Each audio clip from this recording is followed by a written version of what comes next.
Before we begin, I want to take a moment to set a few things in place. Everything shared on the Pillars of Wisdom podcast reflects the personal thoughts, experiences, stories, and reflections of the individual speaking. These conversations are meant to preserve a spoken history of Central Texas Masonry, where it has been, where it stands today, and where it may be heading in the years ahead. This podcast is not official in any capacity. It is not endorsed by, sanctioned by, affiliated with, or representative of any Masonic, Blue Lodge, Grand Lodge, or appendant body. Any suggestion that it is would be a misunderstanding. All discussions here are untiled, shared on the level, and intended for general listening. Nothing more, nothing less. With that said, make yourself comfortable, take a steady breath, and join us as we begin today's episode.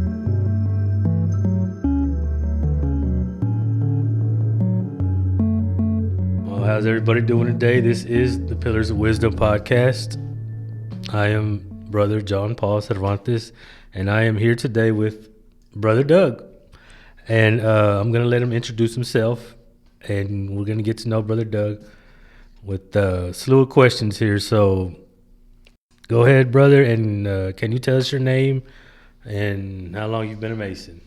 It's Douglas Fitzjarrell, and of course I go by Doug, but I've been a Mason for 25 years now. I just got my 25-year pin this year. Okay, and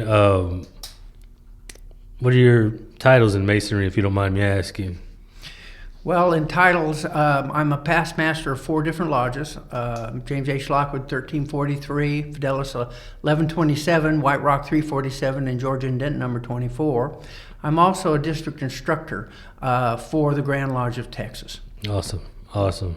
And where are you from?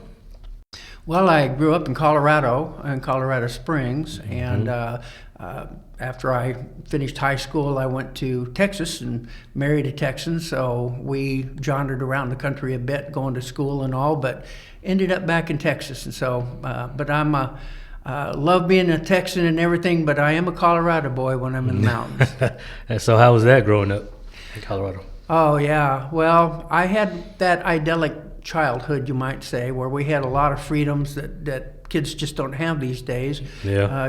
We'd head out in the morning and have to be back for lunch, and we'd head out after lunch and have to be back by dinner, and everything in between. We were pretty much on our own, so we got to have a lot of freedoms and to do some maybe things we don't tell our parents about and be a little crazy here and there. But it was a great childhood, and growing up in Colorado where I had the mountains, and I was very much in the in the mountain type of environment where we hunted and fished and rode our bikes and just really had a great time. So my childhood, I look back and I could spend a long time talking about the freedoms that we had and how that went. Yeah, and growing up, what character did you build, growing up as a kid from the values from your home? Okay. Well, I grew up in a very middle income, a very middle income family. My dad was a contractor, and we learned the old status of feast and fast, and we knew how that worked. We knew how to work hard. I started working with my dad when I was 8, and I worked a lot of things. I did everything from sweeping up jobs to carrying shingles up and down while we were roofing, and just basically a work life where I was taught a very strong work ethic.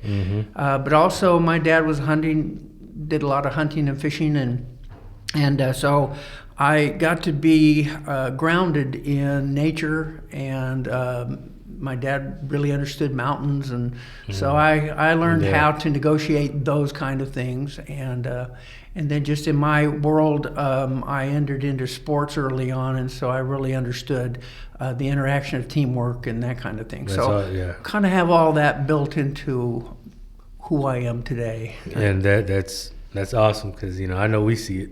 We see a hardworking man, and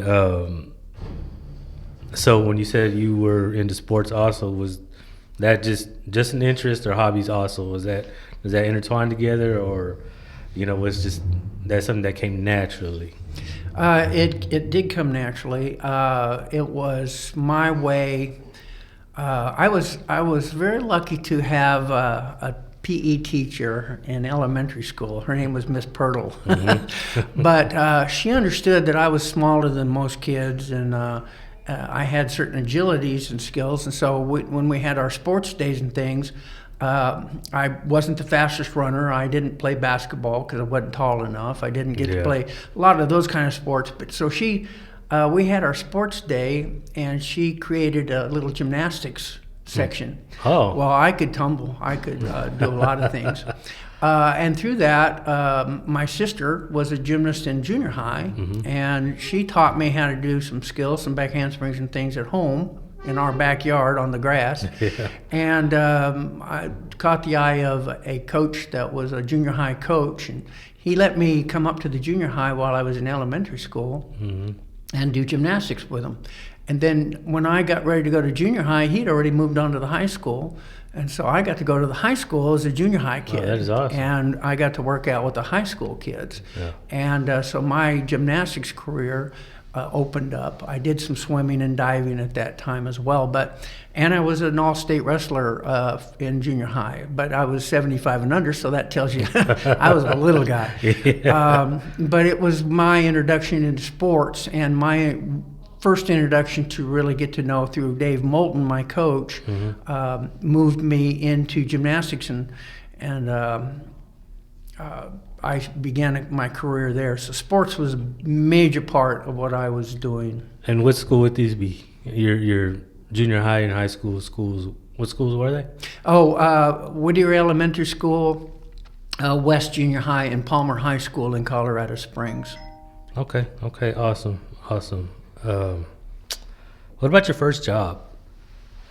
If you can. Well, my first job was when I was 8 years old. Working for my dad was a lot of my structure, but when we really started to, I went on a small scholarship to Odessa Junior College, and so I was really a student. We got married and we lived kind of underneath the scholarship.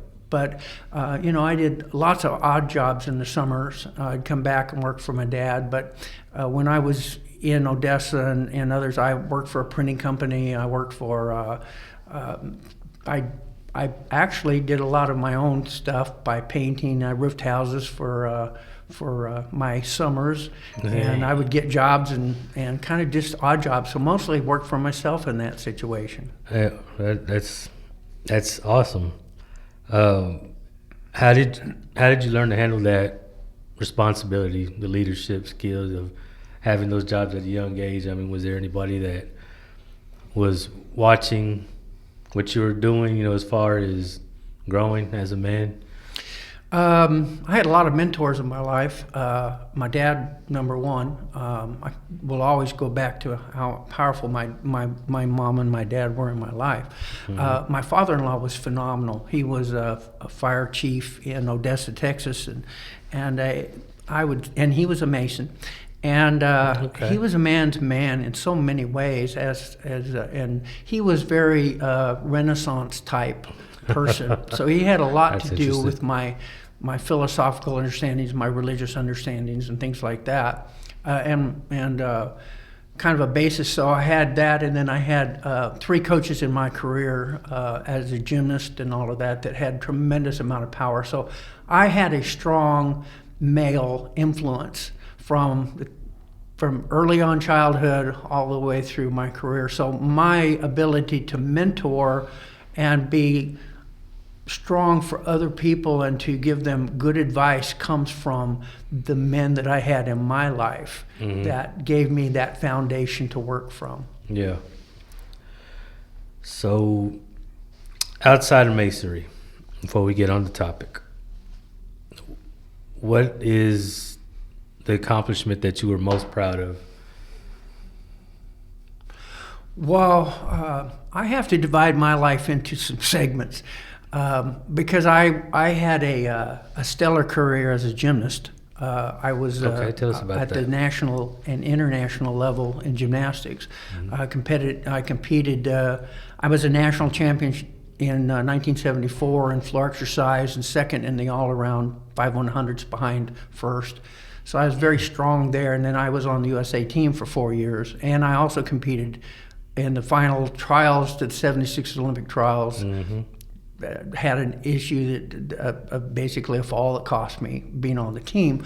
But I also competed in South Africa, Russia, and got to travel, the world. That's so awesome. that's a real accomplishment. Yeah. Then I went on to coach for 20 years. We owned High Tumblers Gymnastics Center, and I coached kids of all ages. We ran as many as 750 kids a week through our gym, and so we were established there. And so I have a lot of things that I went to coaching, and I became a Mason, and we'll talk about that in a little bit. I've also been very involved with the Native Indian community, and have involved myself with the Native Indian sun dances and things like that. So I kind of divide my world into segments. Yeah. And so each one has come with a multiple set of accomplishments that I could speak about. Okay, but out of the ones that you can really speak about, what would be the one that topples the rest? Well, again, being on the Olympic level and national champion and those kind of things, it was stellar. I am in the Iowa State Sports Hall of Fame, and that was a wonderful time of my life. But probably one of my most powerful things is just being a sun dancer in the Native Indian culture. Yeah, that's pretty awesome. I don't know. Not too many of us running around. Okay, well, this is where we go here. Freemasonry. Before I dive into that, one more thing. What advice would you give your younger self at this point in time that you didn't really see coming in life? Like, what is it that you see in the young Doug that you would be able to tell him now that you're the mature Doug? That life unfolds. Don't try to predict it. Build a strong foundation of hard work and understanding that you can be one of two things. You can be a producer in life, or you can be an user in life. That if you're using, then you're wasting your time. If you're a producer, then everything you do in life will have direction. And I would have told my younger self, trust in God, trust in the creator of all things, and note that you will be led. If you'll have two paths you can follow. You can, the two angel and the devil on the shoulder. You've got those choices. When you make your choices, carefully evaluate those things, because you can ask yourself simply, does this help others? And if it does, then do it. And if it does not, then avoid it. So that would be kind of that's tough to talk to a younger person about those things, but that's where I would go. Okay. Sounds real good. All right. Now let me ask you, what inspired your desire to become a Mason? Well, my father-in-law was a Mason, and he was a Rosicrucian, and I've been a Rosicrucian since I was 18. And the understanding of those principles and the crossovers were astounding to me, but also the mystery of the world, the mystery of life, the mystery of all creation is just something that's always inspired me. I guess I consider myself a seeker of knowledge and information, and Masonry seemed to definitely look at that aspect of esotericism and just the mystery of the world and the things around it that I was kind of seeking. Yeah. My father-in-law being a Mason, I knew about it, but I didn't come into Masonry through him. I actually met John Pack, who was a photographer here in town and a Mason with James H. Lockwood Lodge. And through John, I decided that I wanted to enter it, and you know, just that the study of the mysteries was kind of what brought me in. Okay, how would you say it's changed your life in any aspect that you want to give it? You know, you can go down the line, you know, as far as, you know, business-wise, personally.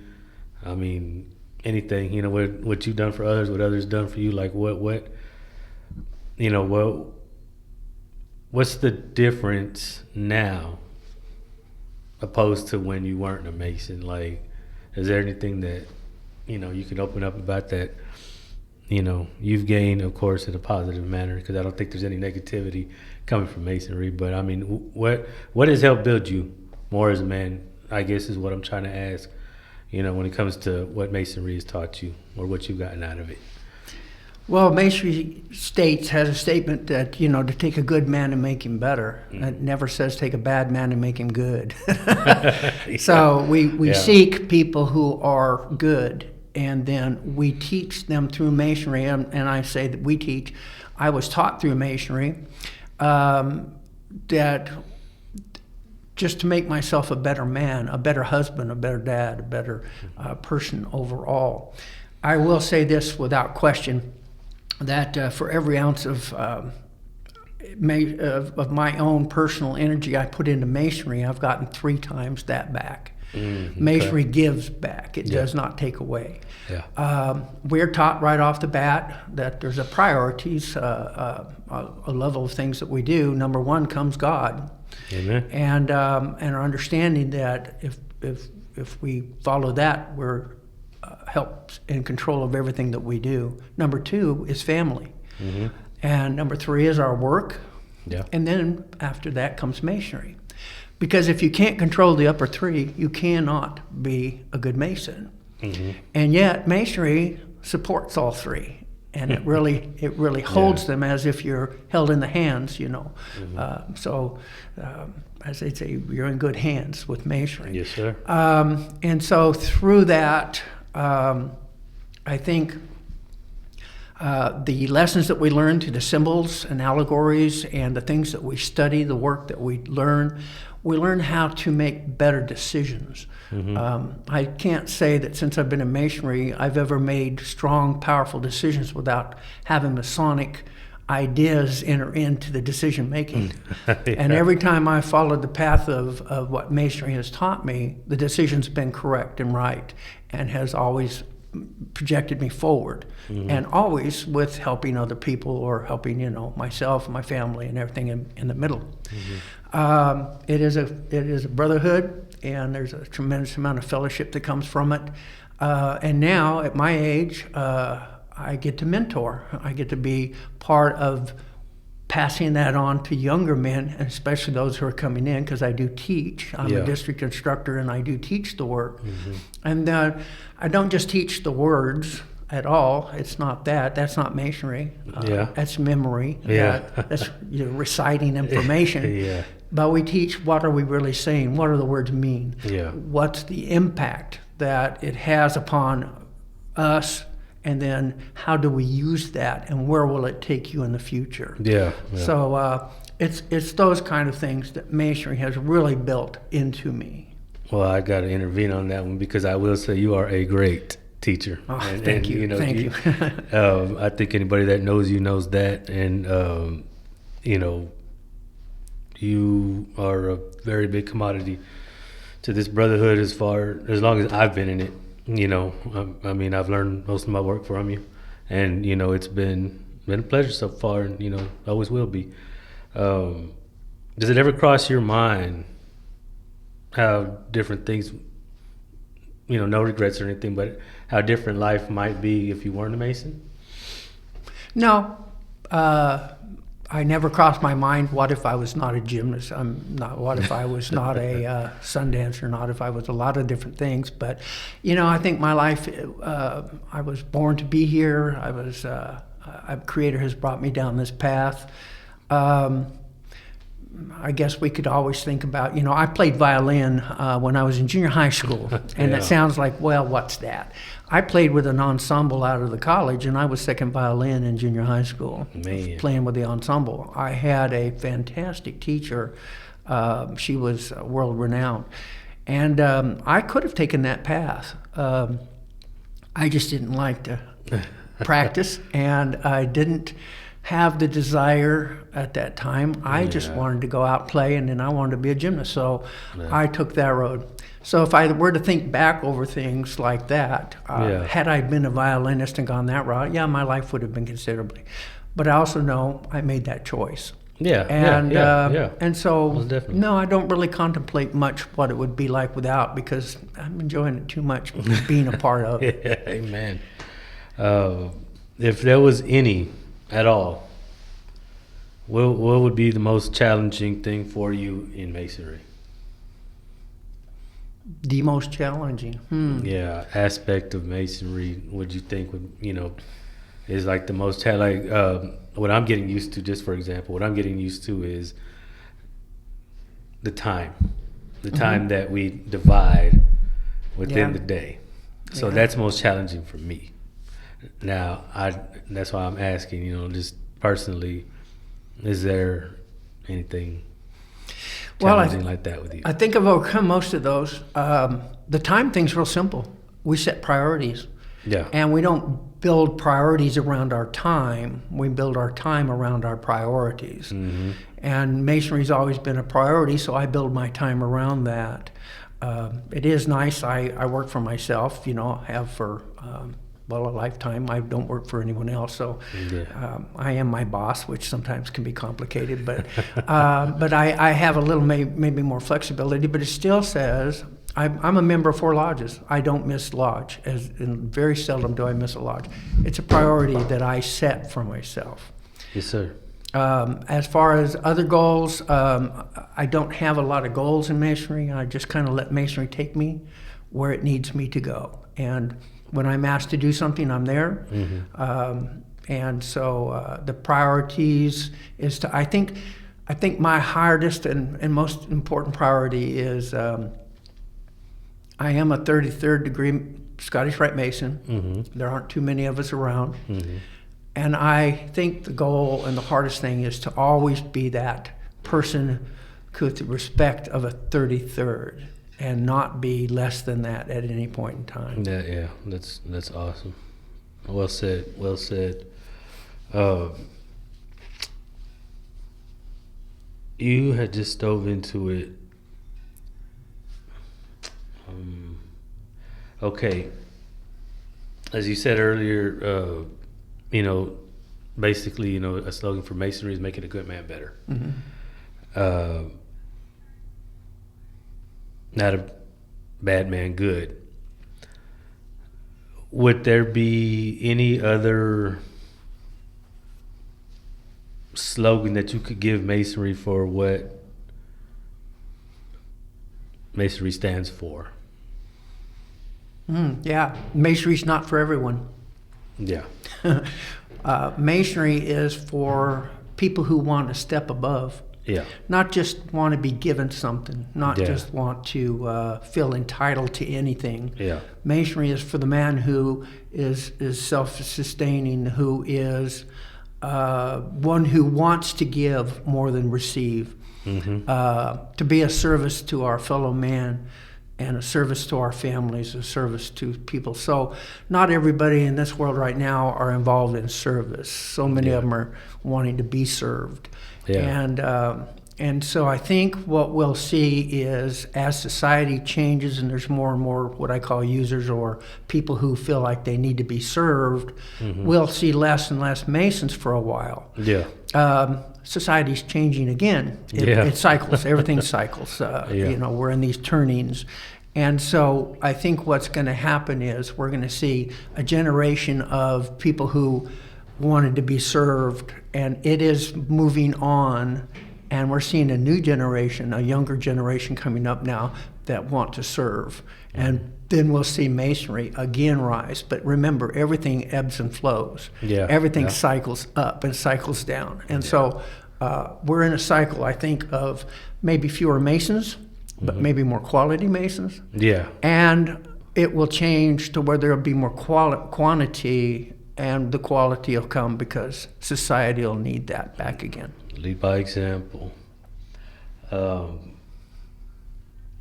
Out of the endless qualities that we know masonry has, what would you deem as one of the best, if not the best quality, Yeah. that we have to give masonry? Brotherhood and fellowship. That's something we don't see a lot in our world. We're like two ships passing in the night on separate continents. We don't take opinion. We don't look people in the eye anymore. We don't shake a hand. We don't. But that's not true in masonry. We come in with pride and we sit together. We fellowship. We go into lodge. Yeah. We seal that lodge with a tiled lodge, and in there we are not doing secret things. We're not clandestine. We're not taking over the world. What we're doing is we're working as brothers to make our world better, to provide scholarships for young people in education, to provide hospitals for children that can't afford it, to do things and to raise money. And just throw in there that, masonry does about $3 million in charity a day through all of the masons across the United States and the world. We are a worldwide group. Yes. And the beautiful thing is, if I meet a mason from another country, we instantly are brothers. I mean, as soon as we know that we're masons. Yeah. If I meet them from another state, we're instantly brothers. There's never any separation once we say, "Are you a traveling man?" And they go, "I am." And from then on, we're connected. And it's instantaneous. Yeah. And I think that is the thing you cannot find anywhere else. Yeah, and I do have to agree with that. I've been places here, different parts of Texas where, I recognize it and introduce myself, and it's automatic. Automatic. It's an awesome thing. And earlier, you did mention about, where masonry sends you.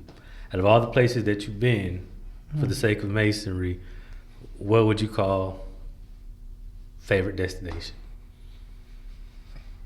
Oh my, that's an interesting question. Of course, being at home in Colorado and getting to go to their Grand Lodge and attend lodge at the El Paso Lodge there. Okay. Have one that was demised in one place, and then the interior was gorgeous, and they just built another lodge, and they brought the interior all in and rebuilt the lodge around it. One of the most beautiful places. Okay, I can answer it now. When I became a 33rd, was conferred as a 33rd Scottish Rite Mason, I got to go to Washington, D.C. to be conferred into that.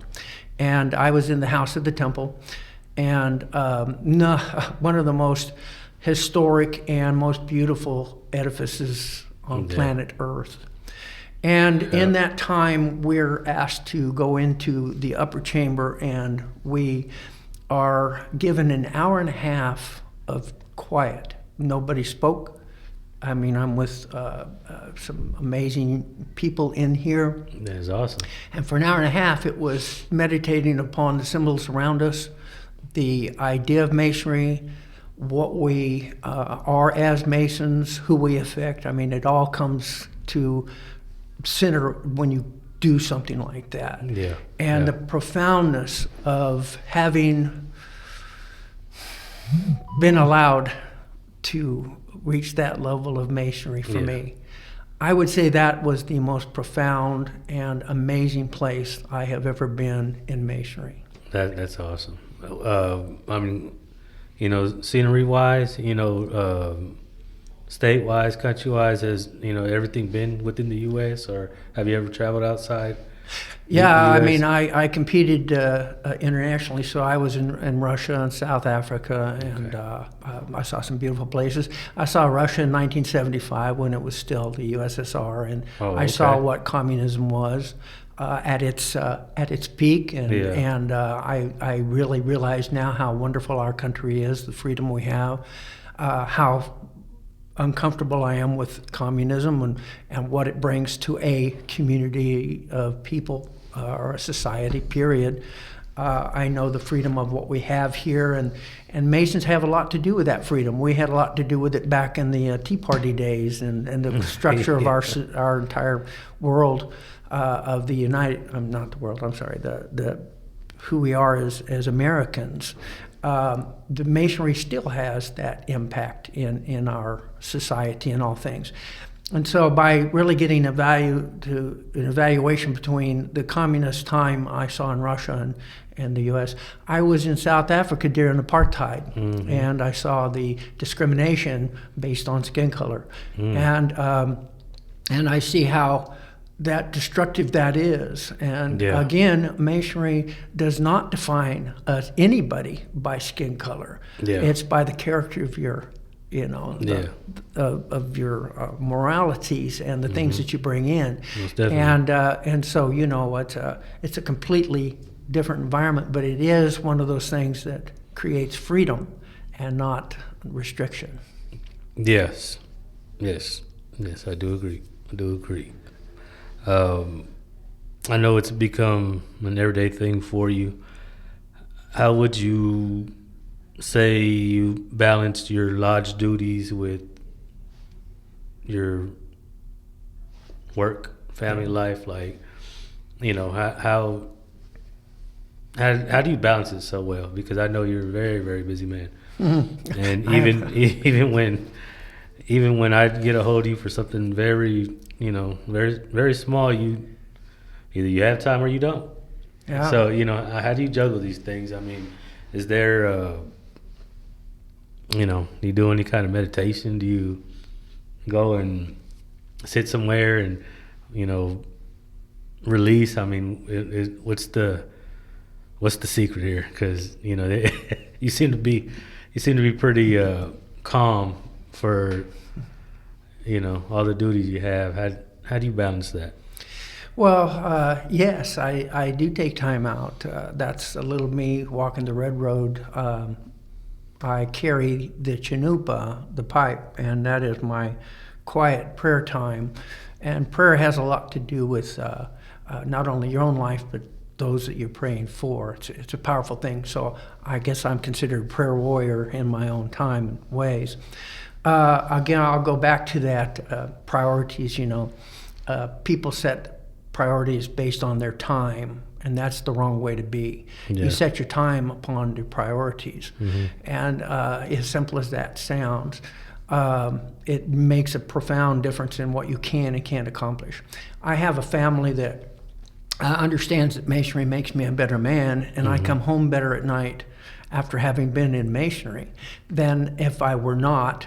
And Masonry also helps me guide that issues of anger, a lot of the things that go on in our world get tempered down so that my life's not built around those things. But I know how, when I come across those, how more to handle that.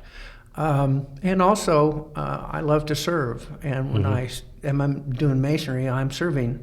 And by doing that, it keeps me a happier man. And when I'm a happier man, my like they say, when daddy's happy, everybody's happy. Well, I think that was slightly changed from what, mom has something to do with that. But in truth, Masonry makes me proud to be what I'm doing. It makes me a happier person. And I think that carries through for all of my life from there. That's awesome. When I became a Mason, I had a brother tell me, Masonry is what you make of it. Yes. And that was something that it'll always stick with me, because it was the advice that was given to me the moment I became a Mason. And Was there a moment for you like that? Was there something that was given to you before you took that next step? That sticks with you. Yeah, the night that I was raised as a master mason, one of the brethren came to me and he says, "You need to get in the chairs now. Yeah. Start working now." Working is our time in the quarries, in the quarries of being a mason. And he said, as soon as we start to get around, you need to get involved. And I became a junior steward at the time. Yeah. And that was my introduction, because that gave me something to commit to. I was committed to being a junior steward, and that was serving the lodge. Yeah. And I always say the stewards serve, but so does the master. And the stewards and the master are the most balanced servers of the entire lodge, Okay. the beginning and the other end of the cycle. But they're both critical to the lodge working. And so I want to say that Jim Tom Spear was the one who came to me and said that. He's passed on now. But he got me involved right away in masonry and gave me a foothold as to something, and I'm one of those guys that if I commit to something, I'm going to show up. It doesn't matter what. I'm going to show up on time, or like I say, 15 minutes early is my late. So I do that commitment based on probably that one thing when he said, you need to be involved, so get busy. Okay. It's a good one. Let me see. Worshipful master of how many lodges? I'm past master of 4 lodges. Mm-hmm. Of 4 lodges. Yeah. Okay. Out of those 4 lodges, was there anyone more interesting than the other, or was it about the same? Like, is there anything that you can compare, like what was happening at the time in this lodge or this lodge? That's an easy answer for me. Lodges are like snowflakes. There's no 2 lodges anywhere alike, because the work is the same from corner of Texas to the other corner of Texas. Across, it doesn't matter. The work does not change. What makes a lodge is the men that make up the lodge. So we have some lodges that are, top hat and tux lodge, and others that are bib and overall lodges. And so for me, I really don't put one above the other, because the men that we serve and the men that I get to be fellowshiped with, each bring things into my world, my life. And so when I'm at Lockwood Lodge, I've got a lot of history with Lockwood. It has a lot of history in masonry here in Waco especially. And I know like Lee Goebel, just the great grandson of Lee Lockwood, and I got to teach him his work and be involved in that. When I came to Fidelis Lodge, it offered a great tradition and a little more sophisticated type of lodge than Lockwood was. Yeah. When I went to Georgia and Denton, it's the sit down. I mean, there's a couple of people in there that are extremely wealthy, and yet you would never know it. You would never know that. They are the most down-to-earth people you'll ever meet in your entire life. And then White Rock Lodge was one that I came into, and it's an educational lodge, and we've built that. I was a charter member on that one, being reconstituted. But now we have a completely different environment. We have one where we come in every time and try to learn something that we did not know before. So round it all out, I enjoy every one of them, and I enjoy the men that make up and are the masons that are in my world. Okay, well, now I'm going to put you on the hot seat with that one.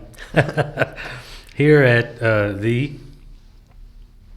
Fidelis Lodge, 1127. Yeah. What would you say makes this lodge more unique than other lodges? Well, it has gone through some transitions since I've been a member, and I want to say it's been at least 3 different lodges, and everything cycles, as do the people. And so I want to say that when I came in, it was very established. A lodge. It had a lot of members that could do degree work, and Bobby Rowe, for instance, was a phenomenal influence. Just just a lodge that was as solid as they get. Yeah. Over time, that eroded, as I have seen that, and gone through a little bit of a cycle of transitions. When Bob Jones came in, we were trying to transfer powers to different people, and there was a time when it was hard to get all of the people to even come up and do the work to get the masters, and then we hit a point where probably nobody could have done a degree, no matter what, other than maybe 2 or 3 of us. I've always been fairly good in the work, and I'm a district instructor, so I've always been with the work. Now we're into another transition, and I'm very proud of what I'm seeing, because we have a lot of young men that are coming up that are holding positions. For the master, senior warden, junior wardens are all young men, and they're doing really well in the work. I wish, if anything, I could just get people more interested in wanting to learn the work and become the instructors. I'm 74 years old. I'm not going to be around forever unless I'm J. Lester Taylor. And he might, I don't know if he's preserved or what, but J. Lester's 95 and still dead on with the work. He is, and driving and everything else. So he is my mentor. Anyhow, I want to see the youth come up with more of a interest in broader sense of what their duties are, not just show up at lodge, open, close, do the work and that kind of thing, but actually do things in degrees, show up for work nights, find somebody who's interested in learning the work. We can teach it to them. But it's a funny thing. I have not been able to teach the work in an empty room.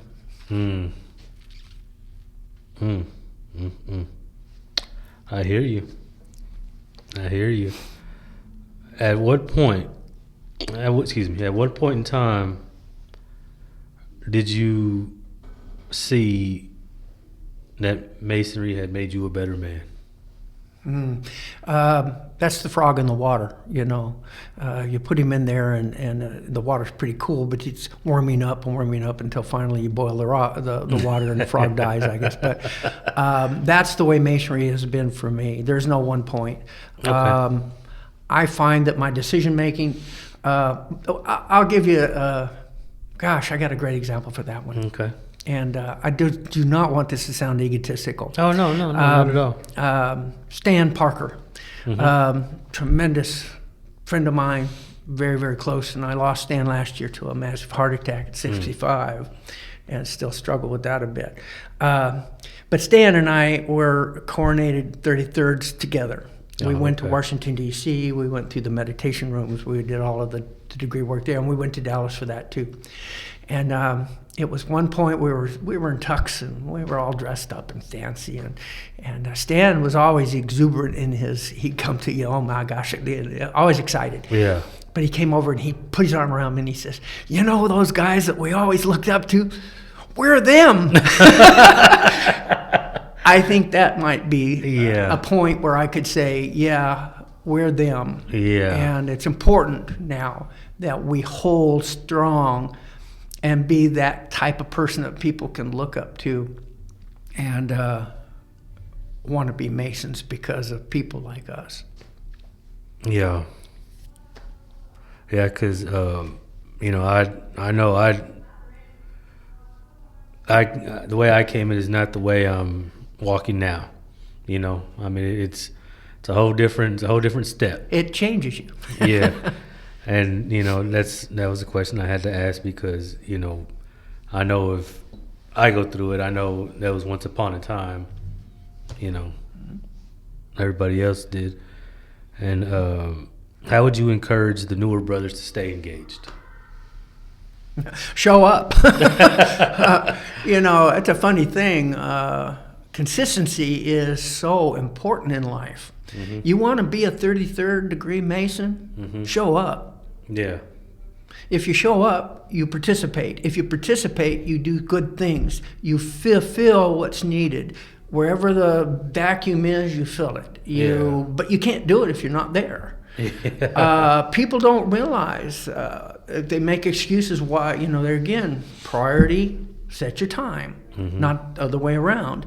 Young people think, oh, I only have this much time, so I can't do this, I can't do that because I don't have time. Yeah. And that's not true. Yeah. You have the time, and you build things around things. Yeah. I have Lodge. Let's see here. Lockwood meets on the first Tuesday, Fidelis second Tuesday, Georgian Denton third Tuesday. By golly, my Tuesdays are pretty busy. I usually attend Girly Lodge sometimes and helping and other things on the last Tuesday. So, I set those Tuesdays. Mm-hmm. Nothing else.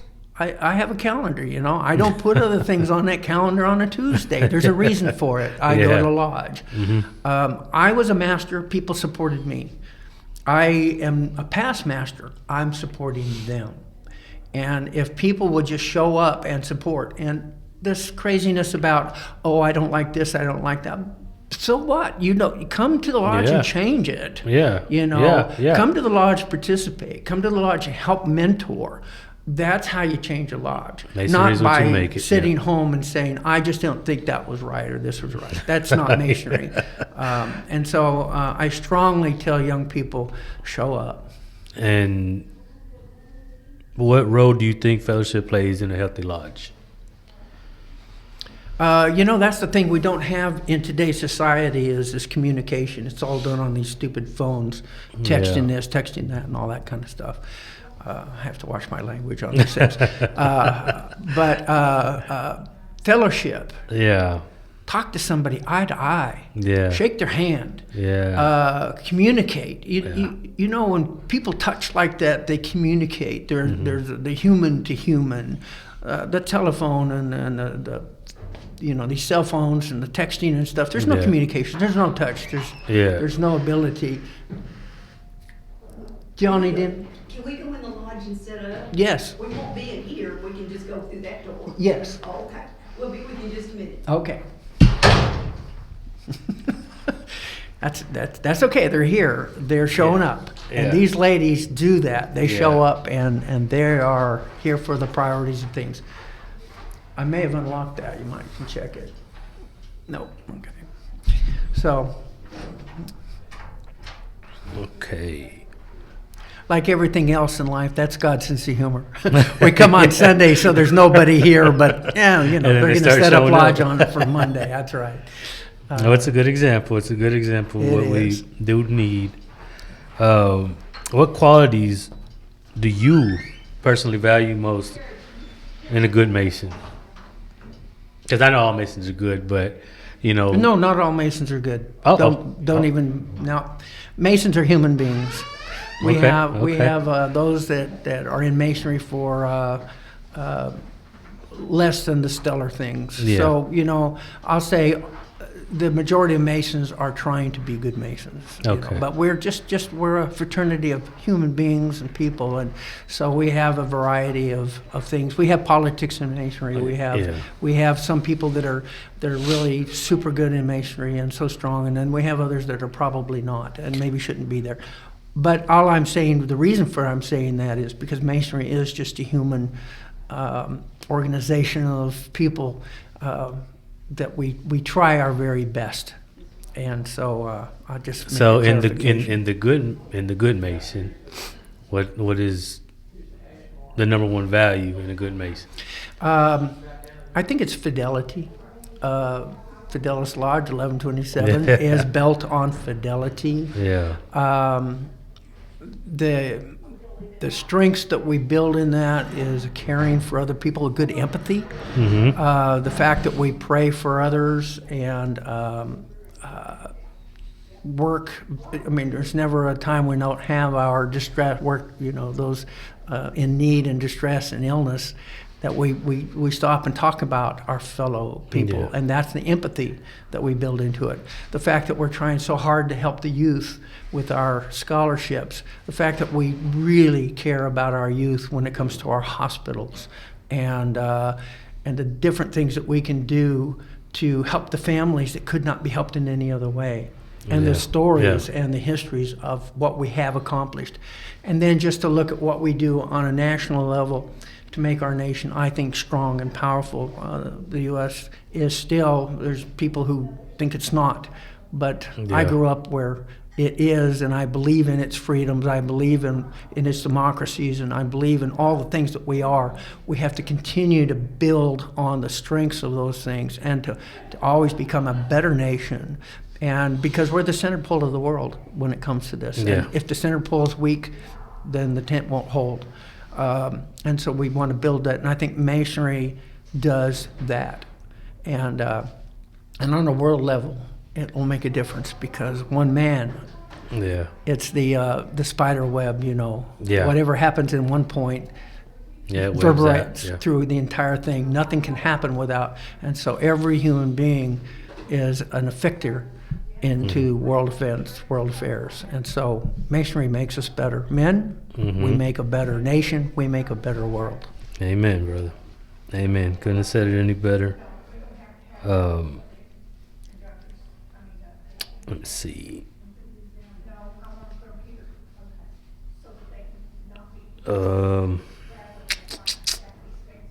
Well, we're almost there. What do you see as the biggest challenges facing Freemasonry today?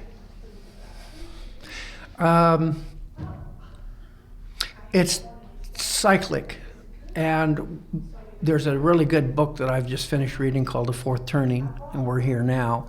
And it speaks to the fact that everything cycles. Yeah. And if you look at Masonry over the last couple of years, we've come through this fourth turning cycle.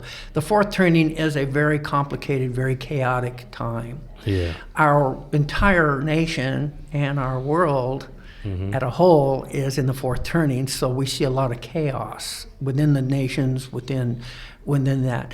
I think the most important thing I could say is that Masonry has to just stay what it is.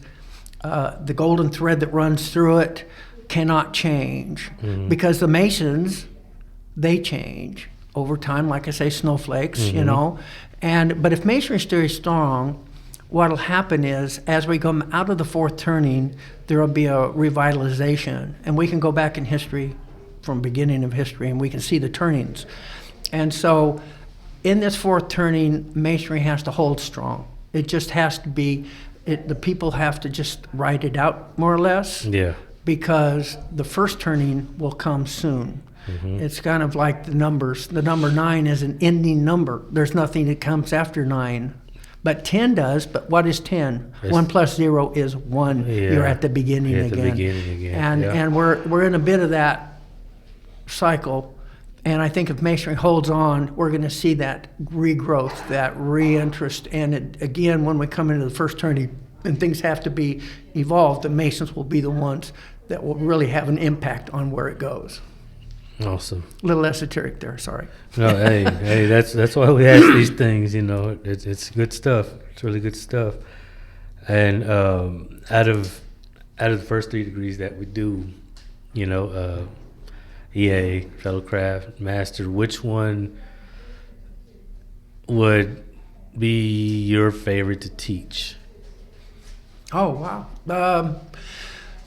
It's a pyramid, Yeah. If I were to go to Giza and say, well, do you want the bottom or the middle or the top of the pyramid? Yeah. But you can't. The pyramid is one structure.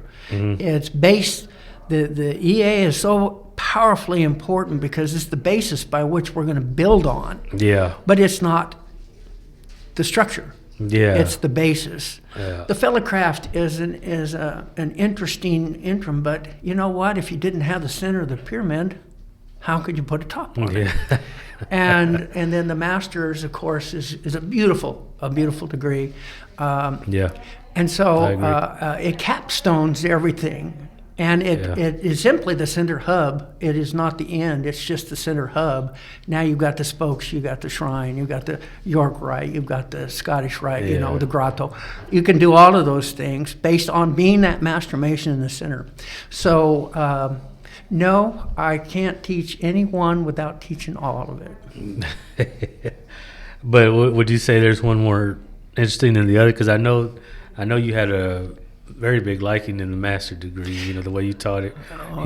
You were so happy to teach that one. I love the master's degree, the stories that it tells, the precepts that come out of it, the memorable concepts that are taught through things that our esoteric work teaches us. Yeah. In the process of the degree itself, the ritual, there are lessons taught that will never, ever, I'm going to put it in masonry terms, Yeah. never, never, never be lost. I got you. Understood. Okay, brother. Is there anything on your on a personal level that you want to tell us? Is there anything that you're working on? Is there anything coming up for us for you in the long run? I mean, is there anything that we can look forward to in the beginning of this year, the whole year? What are we looking forward to with Brother Douglas? Okay. Well, we just finished the Grand Lodge of Texas. We just had our communication in January here. We have a brand new, as of one day, brand new Grand Master. Okay. Most Worthful Grand Master Jim Rumsey. We have just come off of a great Grand Master, Rayburg Reeder. Mm-hmm. I have been under 25 Grand Masters now. Ooh. And remember, there's good ones, there's mediocre ones, and then there's some that just are warm bodies that hold a year. And but Masonry is not our Grand Master. Mm-hmm. Masonry it involves him, Mm-hmm. but it's not that. Masonry is not our brethren. Masonry is not anything but you are Masonry. Mm-hmm. You are a Mason. Yes. And what you have Masonry, and if you do good Masonry, Masonry survives. Masonry is strong. Grand Yes. Masters is something to work with. I am a Mason. Mm-hmm. And my Masonry makes a difference. Our brother secretary is a Mason. And everything Yeah. that we do is Masonry. And Yeah. so the more you spend being a good Mason, Mm-hmm. then the stronger the fraternity comes. If the fraternity's strong, the nation's strong. If the nation's strong, Amen. the world is strong. Amen. And so it's important. Amen. Amen. Well, my brother, I believe that wraps it up for us. Is there anything else you want to give before we wrap this up? No, I just would say I appreciate what you all are doing. Aaron, with the sound systems and the things that are going on, and John Paul, who I taught the work to. Yeah, And, very good teacher, very great and, teacher.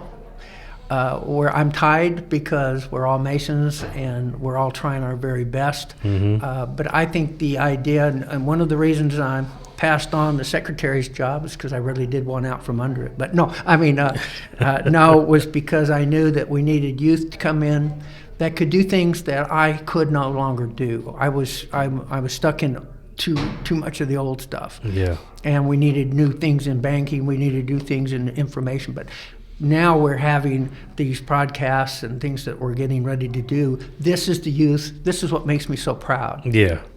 To be a part of this. So I would just say being a part of being able to even be invited to come speak and do this interview is a great pride of mine. It's one I will not forget. That's and, awesome. That's awesome. I just want to commend my youth and I ask that you show up Yeah. and that you just simply hold to Masonry within your own heart. Where do you first be made a Mason? Yep. If you can Yep. answer that, then you know what I'm saying. Yeah. And I'll just leave it with that. And I'm much obliged to be the one to give you the interview. I want to thank Brother Aaron Jones for being here. To help us out with this, and it's been a pleasure. And just hopefully for years to come, we can keep this going. And Masonry is an awesome thing. Anybody ever has any questions, just ask him, Mason, and get you where you want to go.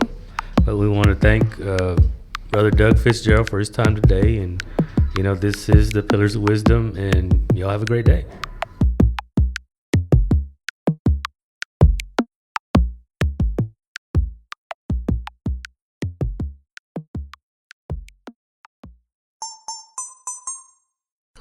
subscribe. That was a great way to end it.